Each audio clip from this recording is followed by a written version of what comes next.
C'est le ministre de la Défense choisi par les frères musulmans. Ce jour-là, le général Al-Sisi est promu maréchal et serre la main de Mohamed Morsi, son président. 12 mois plus tard, c'est lui qui réprime dans le sang les manifestations de soutien à Morsi, destitué et emprisonné.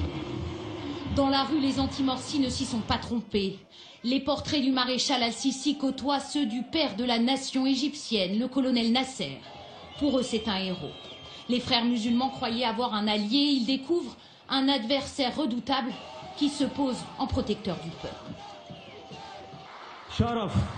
Je vous jure devant Dieu que l'honneur de protéger la volonté et la liberté du peuple est pour moi personnellement bien plus important que de gouverner l'Égypte. Comment a-t-il réussi ce tour de force? La confrérie des frères musulmans avait vu dans cet homme très croyant, dont l'épouse porterait le voile, un allié de choix capable de leur ouvrir les portes de l'armée. C'était un mauvais cas. Ce fils de commerçant du Caire qui a étudié en Grande-Bretagne et aux États-Unis incarne donc aujourd'hui ce nationalisme auquel semble adhérer une majorité d'Égyptiens. Sur les plateaux de télévision, dans les talk-shows, le débat fait rage aux États-Unis.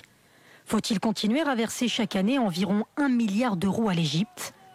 De l'argent donné au gouvernement égyptien, en majeure partie utilisé pour équiper l'armée. Les militaires qui répriment violemment les manifestations pro-Morsi depuis quelques semaines. Pour certains politiques américains, cette aide sert surtout la sanglante répression. Avec l'aide étrangère, nous sommes plus susceptibles d'acheter un somptueux château pour un dictateur ou un général à Paris que d'acheter du pain pour les habitants pauvres du Caire. Nous ne sommes pas en train de gagner les cœurs et les esprits des Égyptiens. D'autres considèrent que cette aide est essentielle pour des raisons économiques. Une partie de l'argent revient sous forme de contrats passés avec des grosses firmes américaines, mais aussi pour des raisons stratégiques. Si nous continuons à travailler avec les militaires égyptiens, on aura toujours accès au canal de Suez.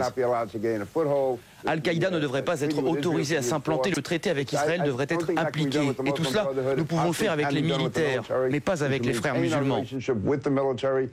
Barack Obama, lui, condamne la répression et a annoncé la fin de la coopération militaire. Elle prévoyait notamment la formation des soldats égyptiens par les Américains. En ce qui concerne l'aide annuelle, en revanche, pas un mot.